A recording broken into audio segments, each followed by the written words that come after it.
Good morning, everyone. Welcome, and thank you for taking the time to attend the webinar hosted by the South African Furniture Initiative in association with Productivity SA. My name is Bernadette Isaacs. I'm the Managing Director of the South African Furniture Initiative, and I will be facilitating today's session.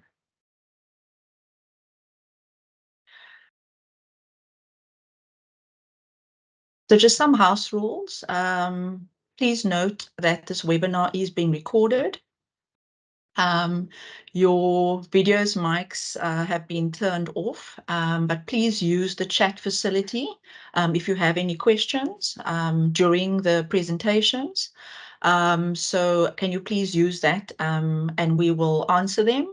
There will also be, as you saw on the agenda, there'll also be a section where we'll have time to actually answer any questions that haven't been answered during the presentation.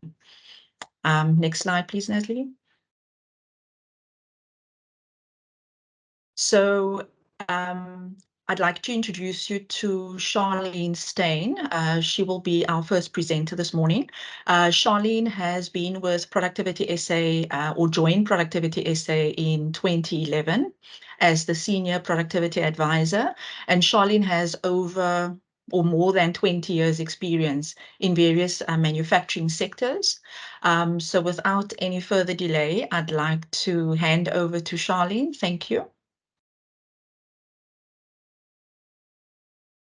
Thank you very much, Bernadette, and welcome to those that made the effort to join today. It is indeed Productivity SA's pleasure to be able to collaborate with the South African Furniture Initiative. We have a long-standing relationship, and it sort of goes quiet from time to time, but it's good for us to be able to have this opportunity to share what Productivity SA's offerings are. But it's much more than what our current offerings are. It's about the relationships that we build along the way, because even if there is not a specific offering that appeals to you, it doesn't mean that you cannot be in touch with us and see in which way we can be a sounding board to you or offer advice. But you'll hear more about that as my colleague Crystal and I go through the presentation. So I'm just going to take a moment, if you'll indulge me, so that I can find my presentation and share my screen with you.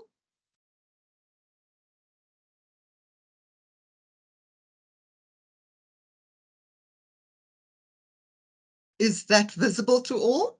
Yes, it is. Thanks, Okay. Charlene. All right. So just a little bit about the function of Productivity SA. So we aim to promote a culture of productivity in the workplace. We facilitate and evaluate productivity improvement. We support initiatives aimed at preventing job losses, firstly, preventing job losses, and secondly, creating employment. We strive to measure and evaluate productivity in the workplace and to maintain a database of productivity and competitiveness systems and to publicize these systems. We also undertake productivity-related research. So the functions that we have can broadly be split into two categories. The last two functions of maintaining databases and doing productivity-related research falls into the realm of the research, innovation, and statistics section. And we won't be talking so much about that today. The rest of it is the enterprise competitiveness and sustainability. That is the division of the Competitiveness Improvement Services Program, which I head up for Region 2, which covers the Western Cape, Free State, and the Northern Cape. But we do also have other offices nationally.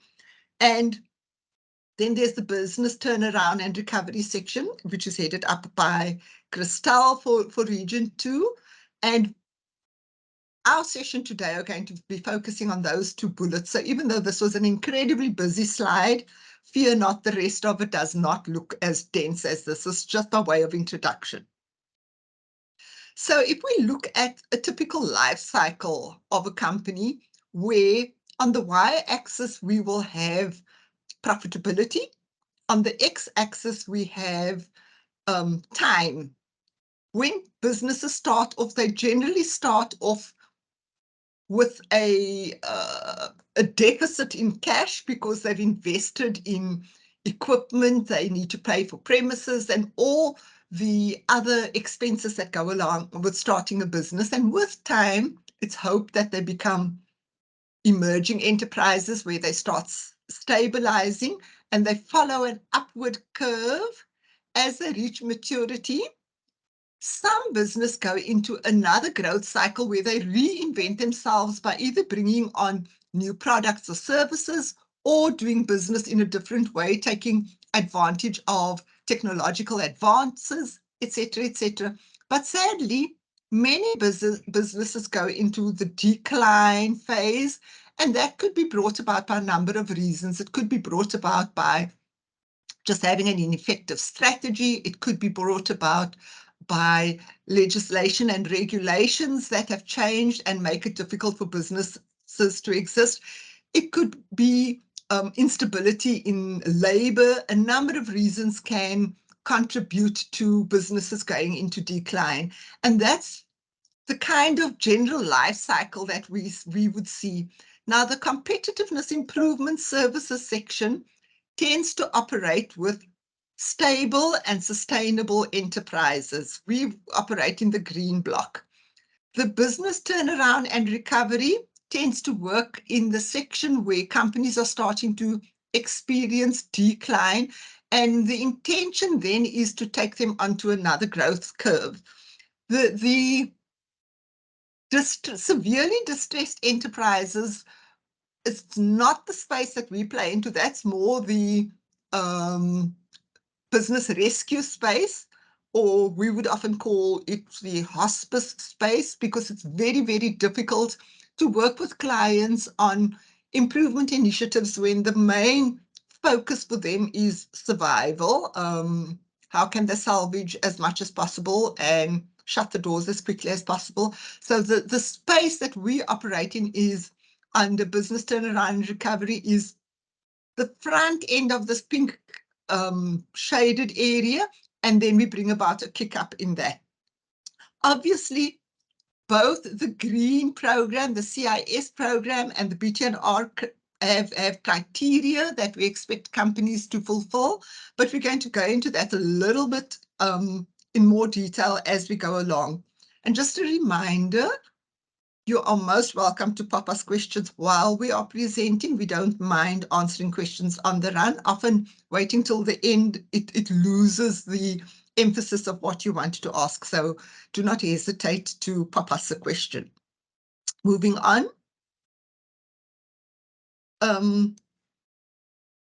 The emerging sector that we spoke about, that we work with, the kind of activities we deal with in the emerging sector tends to focus on capacitation of companies so that they have good operating practices in place. And we will do the types of training we will do. There's business performance improvement training, the establishment of early warning systems, so that at an early stage, companies get into the habit of monitoring and measurements. This is a shortfall that we see in many of our companies. There's a fair amount of data that they collect, but this does not get converted into information. And so we spend time saying what they should be collecting, how they should look at it, how they should respond to it. We also do what we call productivity champion training, where a select group of people are capacitated to be able to drive continuous improvement in organizations. In these smaller and micro businesses, we promote a productivity culture and mindset, as well as driving accountability for productivity performance across the sectors. So we work across the sectors and across the segments of society. In the more stable businesses, in the small, medium, and large enterprises, there are two programs that we can implement there. The one is called the Kaizen program, and the second one is called the Workplace Challenge program, and that's where workplace transformation occurs, or we implement activities that will bring about workplace transformation. These programs tend to last from 4 months to 12 months. It focuses again on creating a culture of continuous improvement. It improves collaboration between management and workers, and we implement strategies for best practice. So there's a focus on leadership, because we want leadership that fosters teamwork and participation and continuous learning, innovation, and flexibility. We've also noted that these programs facilitate network sharing through clustering of our enterprises. And just to speak a little bit about that point, we have found that when we are working with a group of companies in a particular sector, they are very eager to share with each other, because contrary to what people would believe, they would think that this is privileged information and people are stealing our ideas. They realize that they actually learn far more from each other, because we're all working with people and we all want to become profitable. And through sharing their experiences of implementation, we have found that there's a lot of learning that happens, learning amongst them, but we also learn through these processes. So we really do encourage sharing at network events and milestone events and clusters that we form. Moving on.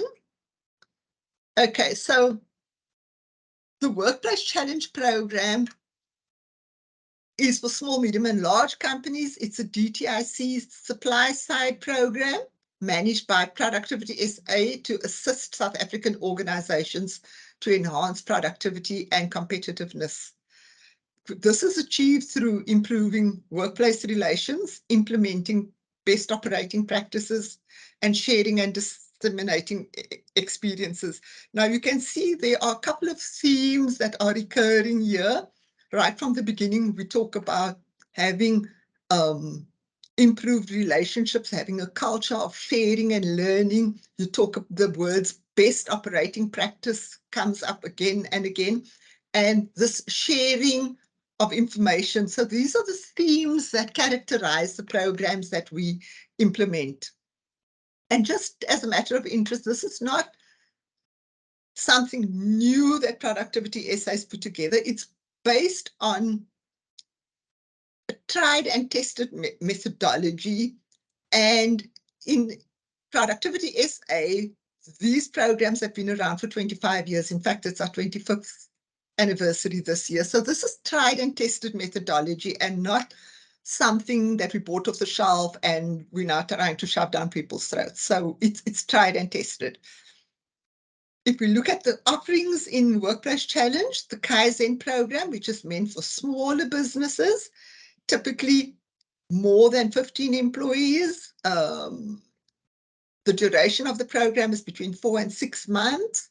And the way in which it is executed is through Kaizen projects that is done by employees in the participating company. The full Workplace Challenge program is the 1-year program. This is for larger companies and having more than 50 employees.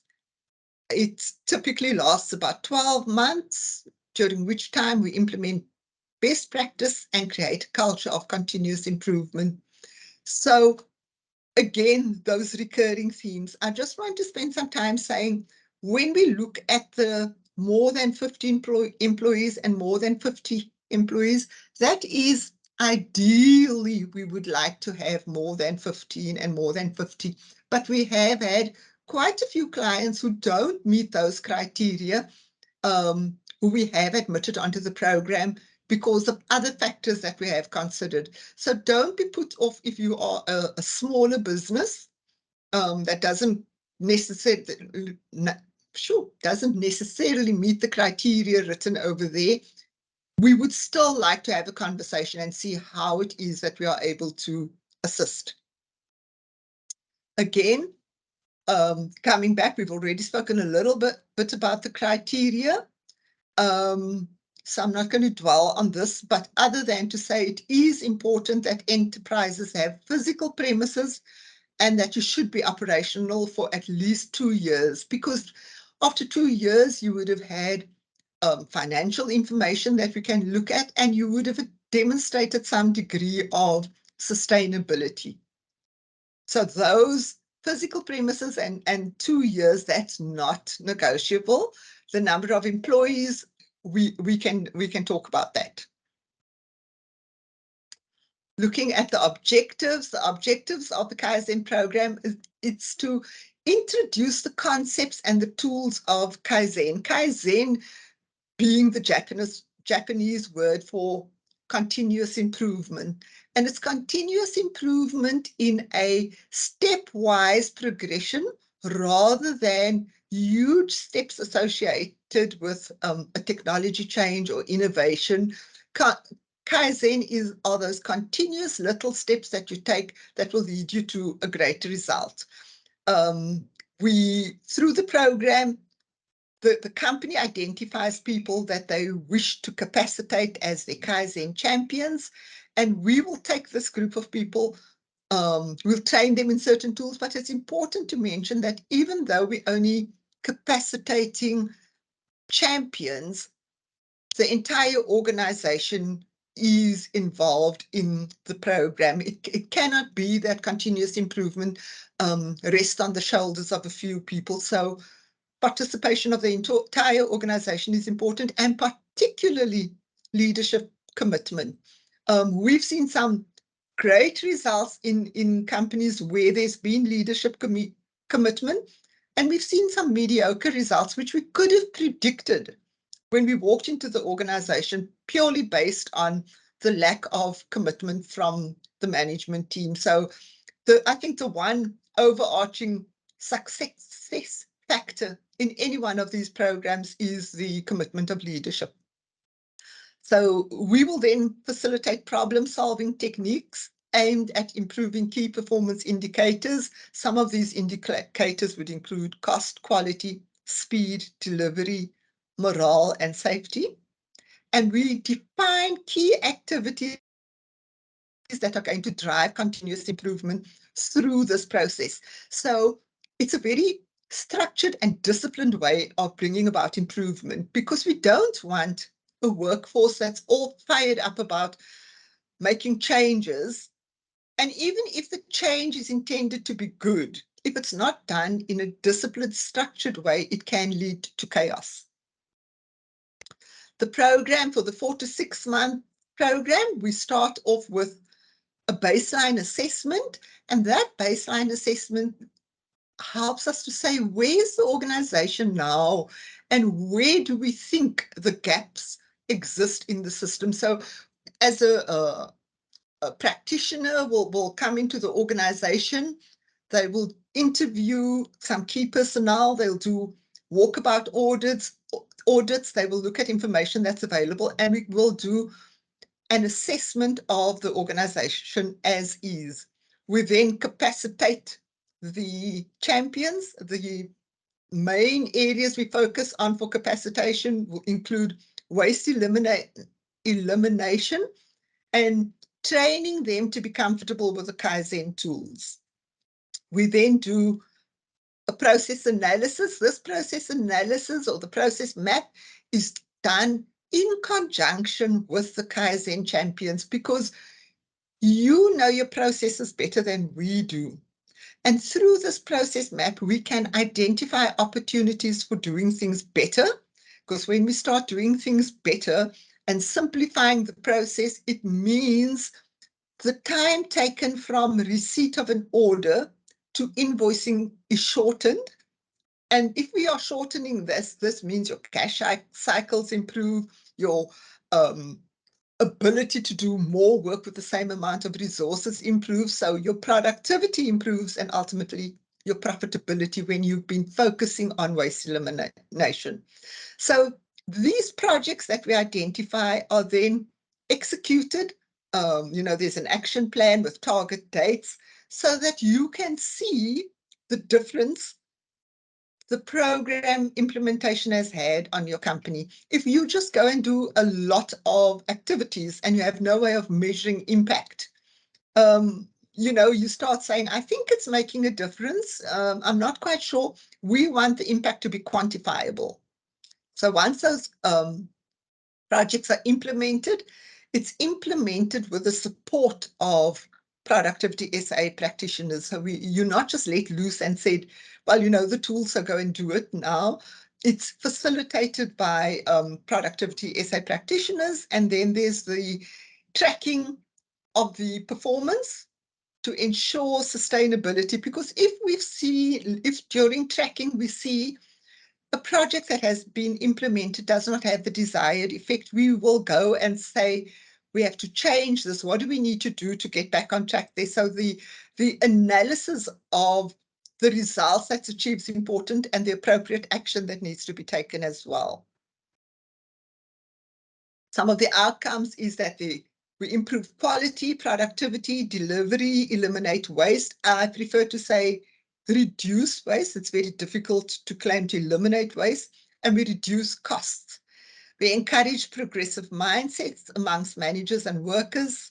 We empower team members to innovate, build teamwork and enhance communication, create an organization that continuously improves, and create a safe and decent work environment. With the Workplace Challenge program, which is the longer 12-month program we spoke about, there the toolkits we focus on are goal alignment, important for organizations to be aligned with where you want to go strategically and what is happening operationally, because these are often not aligned, and we wonder why we don't achieve what we set out to do. There's cleaning and organizing, again, not a domestic chore of cleaning only, but the impact. One of the most powerful toolkits is the cleaning and organizing, where you are able to work so much more efficiently in a clean and organized workspace. You are able to see abnormal conditions immediately in a clean space. The other toolkit we focus on is teamwork, and of course, my favorite, leadership. I really think that we should have done the slide in the order where we put leadership at the top, because it certainly is one of the most important toolkits for us to focus on. Moving on, some of the outcomes of the Workplace Challenge program. Goals are developed and communicated to all. That's part of your goal alignment. You've got self-managed teams. So the teams know what their performance is because they understand what their targets are, and they understand how they contribute to the success of the business. People take responsibility of their own accord. They don't have to be told what to do all the time. Innovation is part of the culture. People are constantly looking for better ways of doing things. There are improved relationships from all stakeholders, and there's a sense of belonging to the organization. And there's a general problem-solving culture. There's not a culture who did this. It's why did this happen, and what can we do to make sure that this doesn't happen again? So it's really a very exciting space to work in, because people feel empowered, the morale changes, there's a sense of pride that comes about, and things like absenteeism starts improving. The number of rejects declines. So it's a good space to work in. Some of the key outcomes, as we mentioned, it improves productivity, improves profitability by reducing costs and improving resource, improves operational efficiency by improving resource utilization, reducing costs, improving quality and decreasing waste.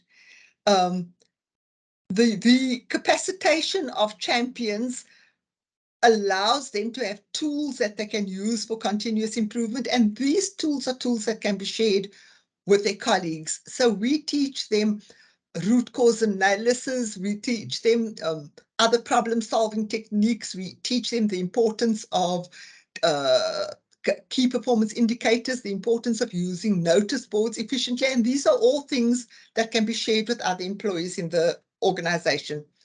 There's effective communication happens between employees and management, and in such a way we are able to sustain and create jobs. So that's me on talking about our Kaizen and Workplace Challenge program, which was in the green part of the life cycle curve. And I'm now going to hand over to my colleague, Christelle, and I'm just going to stop sharing. If I can stop.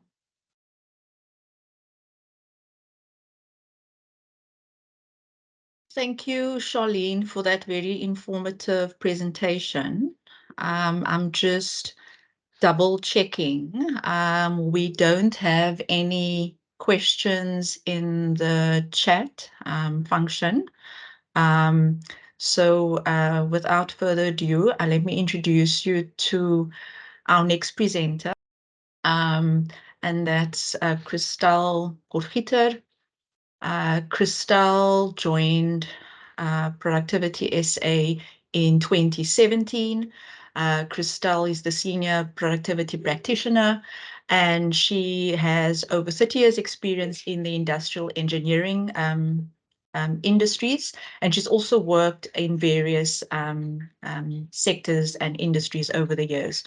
So, Christelle, without further ado, can you please, I'll hand over to you to do your presentation. Thank you very much, Bernadette, for the introduction. And yes, from my side as well, thank you very much for joining this webinar this morning. I'm just going to share my presentation. Please just tell me if you can see it. Yes, we can. Okay, thank you very much. Will you please just also, Bernadette, just check for me if the slides don't move? They tend to sometimes not move. Yes, like Charlene mentioned, I am responsible for the implementation of the Business Turnaround and Recovery Program, which, as she indicated on her slide, is that pink section where unfortunately some businesses go into decline instead of redesigning themselves and going into a second growth phase. So quickly, what is the purpose of the BTNR program? I just want to minimize this block because it's in my way. Apologies. So the Business Turnaround Recovery Program is an intervention where we develop turnaround plans for companies that, as we call them, are in economic distress. Economic distress can be either financial decline, financial distress, or operational distress. But it is some kind of situation they find themselves in where they are faced with the risk of financial ruin, or maybe not financial ruin, but the risk of extensive job losses, which is something we want to prevent. And we're also where they experience sustainability challenges. So this program provides non-financial assistance to companies, and the purpose is we try to improve your productivity, because if you improve your productivity, it's been proven that we can improve your profitability and your service delivery. So the purpose of the program, as I mentioned, what we do is we come into a business, we identify operational efficiencies that exist in your business, and then from that inefficiencies, we propose solutions on how we can improve these inefficiencies, because everything you do in your business is a process, and in every process there always is inefficiency. So we want to see where are these inefficiencies and what can we do about it. We then take those solutions and we develop a turnaround strategy, as I mentioned, and we assist you to implement that turnaround strategy to improve your efficiency and your productivity.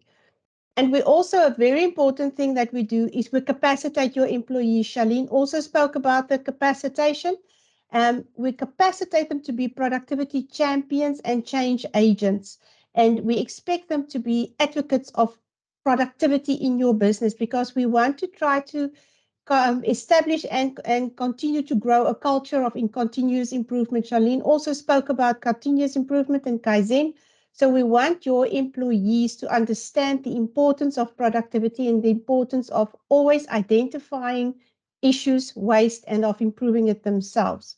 But I'll talk a bit more about that on how we implement the program. Just a bit background on the program. The BTNR program is funded by the UIF. It's fully funded. It is free to companies that participate. The UIF pays Productivity SA money to implement and manage the project on behalf of the UIF. So companies that are approved, as I said, they are 100% funded, but it is for non-financial services. It is not, we do not give out funding. We do not buy equipment. We basically come into your business and you get our knowledge and our experience. And so we basically do a consulting service for you. The UIF pays us, you don't have to pay us. And depending on the size of the business, the maximum value of the consulting time that a business can have, this is for businesses of about 80 employees and up, is 560,000 Rand. This amount depends on the number of employees you have. And then this program lasts for a maximum of 12 months. We cannot indefinitely stay in your business. So during this period of 12 months, we try to teach you how to fish instead of fish for you. We do not want to be typical consultants that come into your business and identify a problem, tell you what the problem is, tell you how to fix it and leave. We try to work with you on solving the problem so that after 12 months, when we exit your business, you can continue with the program. So what does the program actually entail? This is a very busy slide, but I will go through it step to step to explain what we actually do. Step one is obviously what we call nurturing. That is getting you onto the program, getting an understanding of who is your business. So if you contact us, we will make an appointment with you. We will come and visit you and we'll do a very high level assessment, walk through your factory, ask you what are your challenges that you experience in operations, in marketing, in financing, with your staff, just to get a bit of a high level feeling of what is the situation in the business. And then if we identify you as a possible client that we think can benefit from this program, we will provide you with the application forms. There are 2 application forms that you need to complete, and unfortunately quite a lot of supporting documents because it is a government-funded program.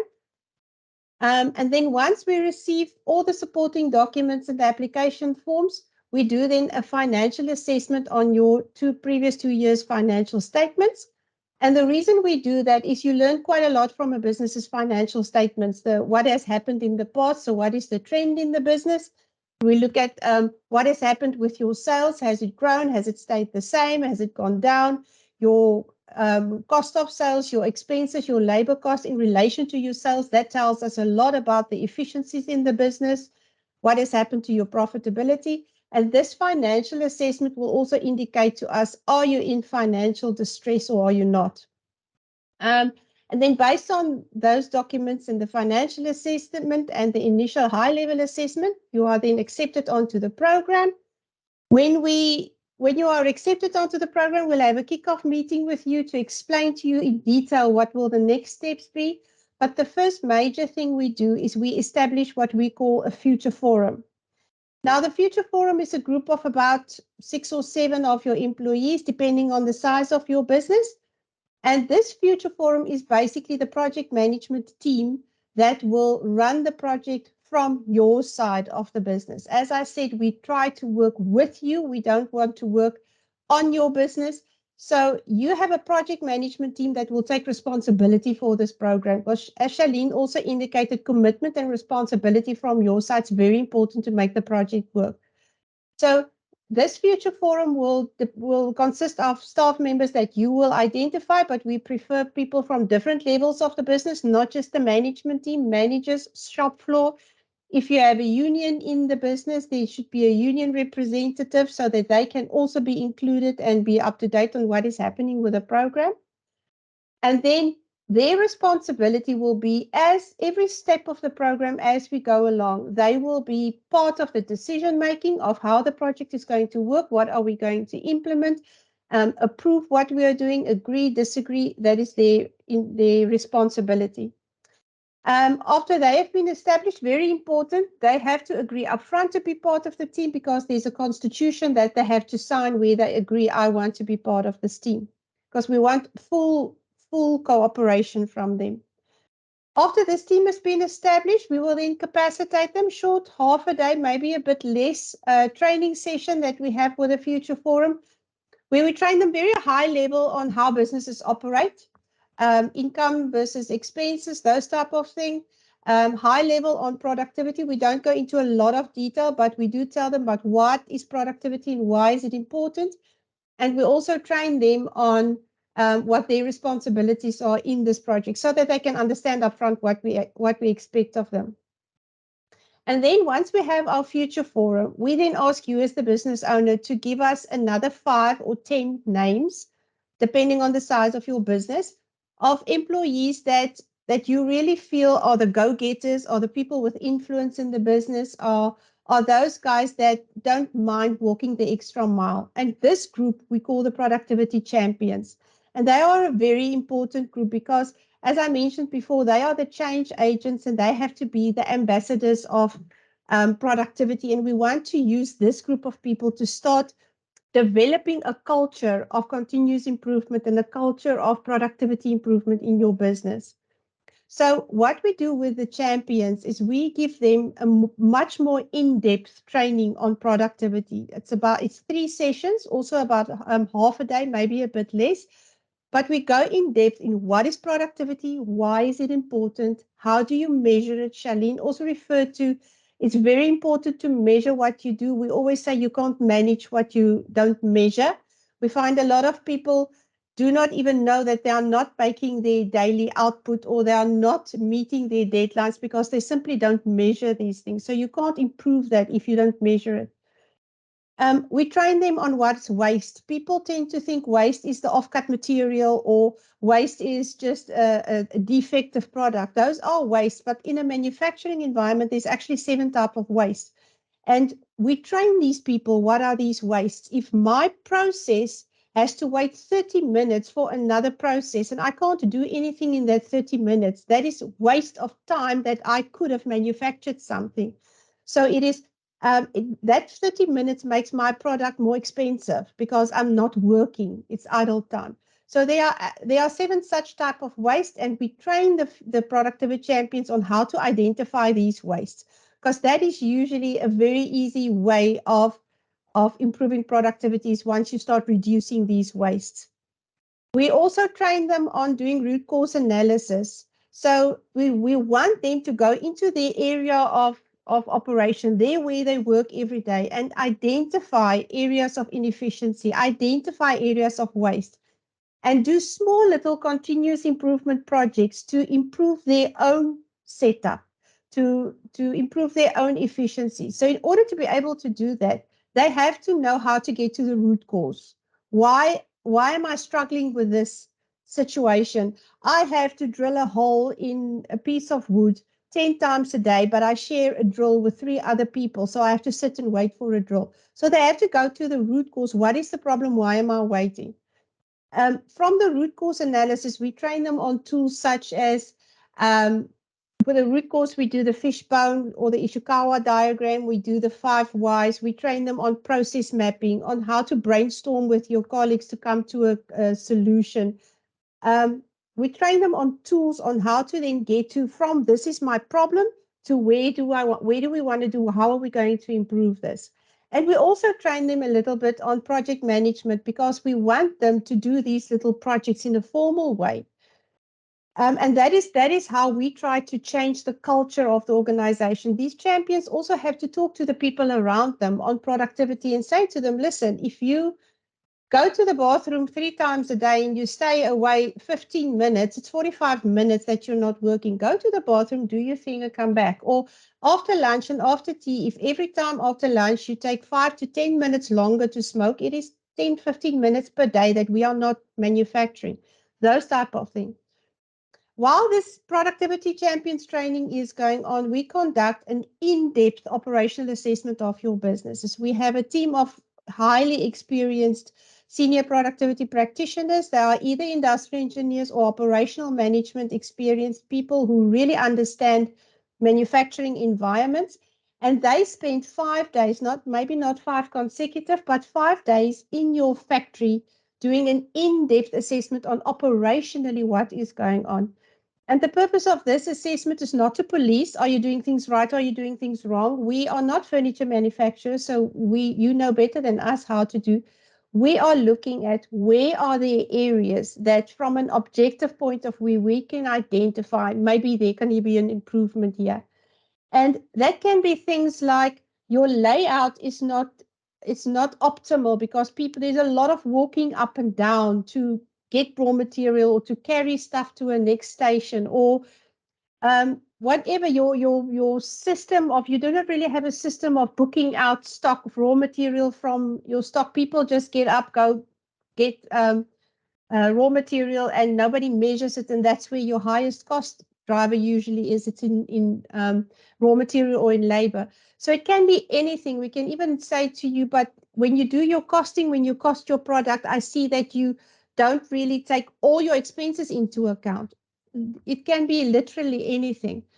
So how we conduct the in-depth assessment is the practitioner will spend time on the shop floor to get an understanding of your process, observe, speak to your people, ask them, why do you do that process before you do this process, to get a better understanding.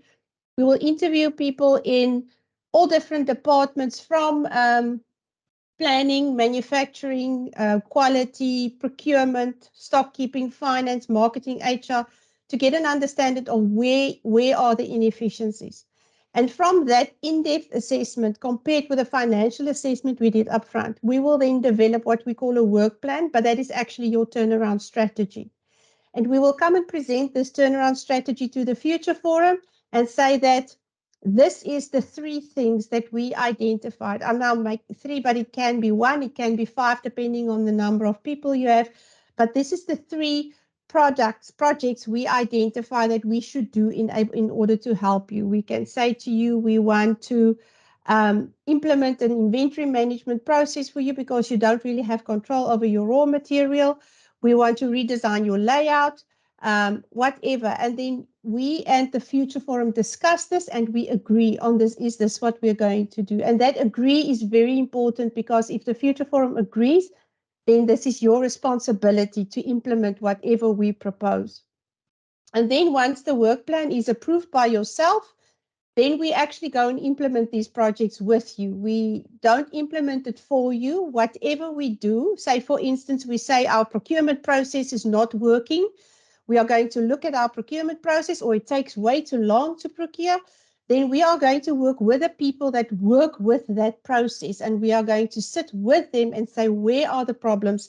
Brainstorm, how are we going to change it? If there is a system that we have to implement in Excel, or there are templates that we have to develop, we do it with your people, because we can't do the work for them. It has to be their project. They have to feel part of it. And then each and every project, as we complete it, we will write up a report, and you as the Future Forum will sign off if you are happy with what we did. And then at the end of the program, once we've implemented all the projects, we will do a closeout report, which is basically just a summary of the project. And you will sign that off to say, yes, productivity I did everything they said they would do. And then a period after the closeout, usually 6 months or more, an external organization will come and do an impact assessment.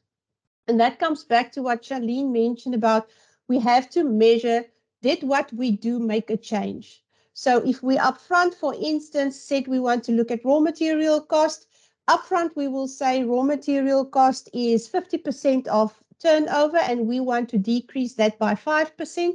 Then 6 months after the closeout, we're going to come back and do an impact assessment and say, what is your raw material cost now? Did we decrease it by 5%? Because for the UIF, the funder, it is very important that we actually achieve impact. Otherwise, why are we doing this? So that's the program in a nutshell. But the summary of why do we do this? What do we want to achieve? And how does productivity relate to your profitability? Is we always say that once you become productive, you become competitive, because now I can make a product in the same time as my competitors, or maybe shorter.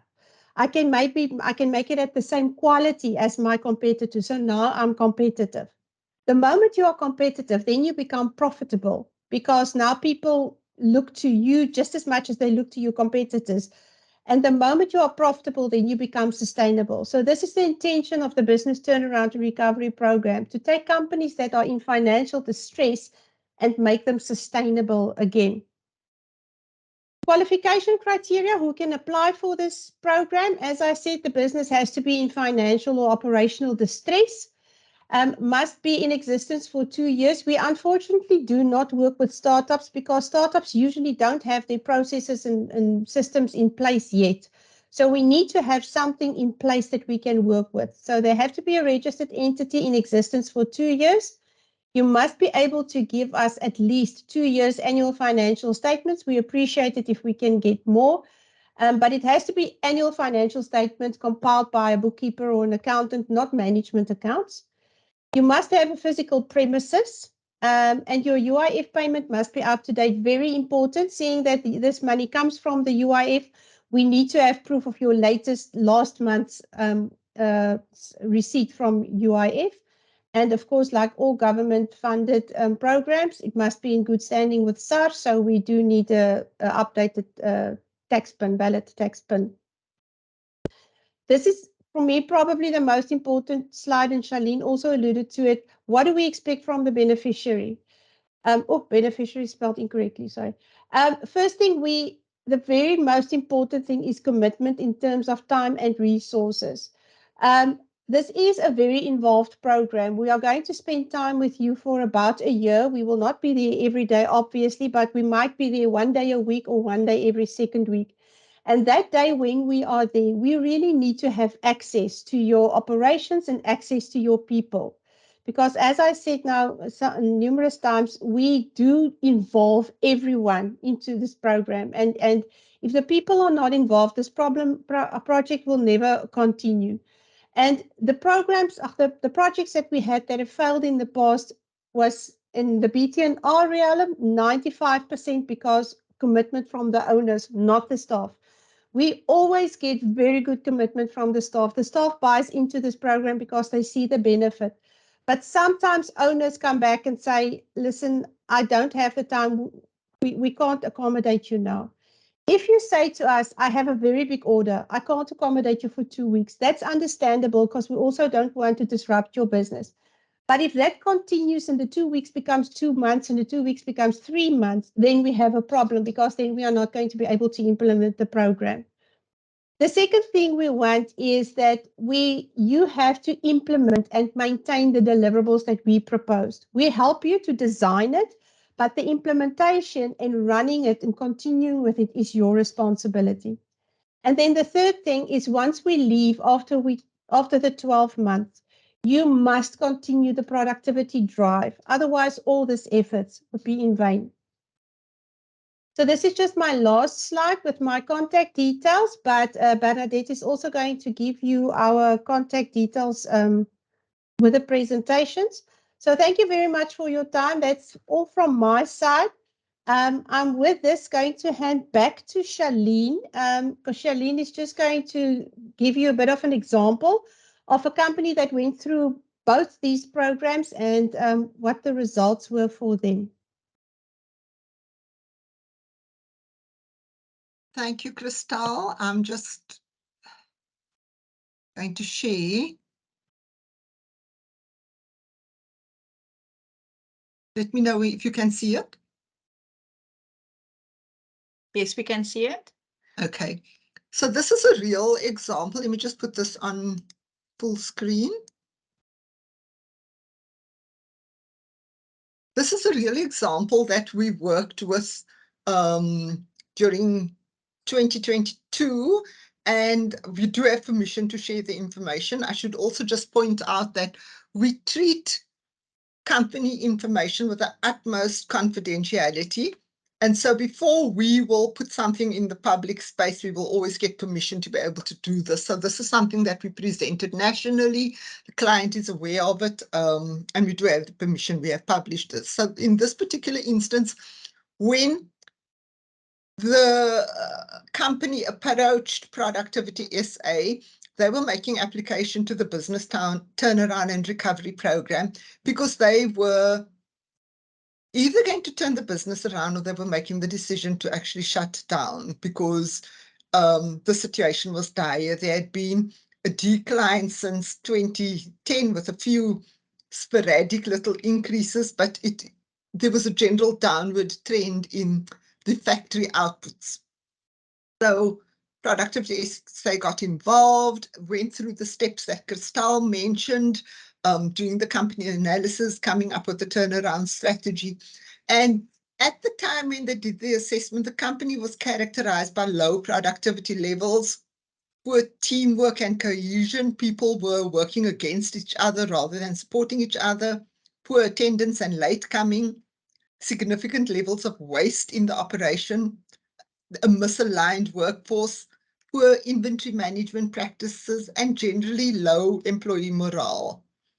So through the capacity building process, we would have the sessions were held with the necessary people who were selected as champions. And so capacitation happened and identification of problems were highlighted with possible solutions coming out of them. And this is just another picture.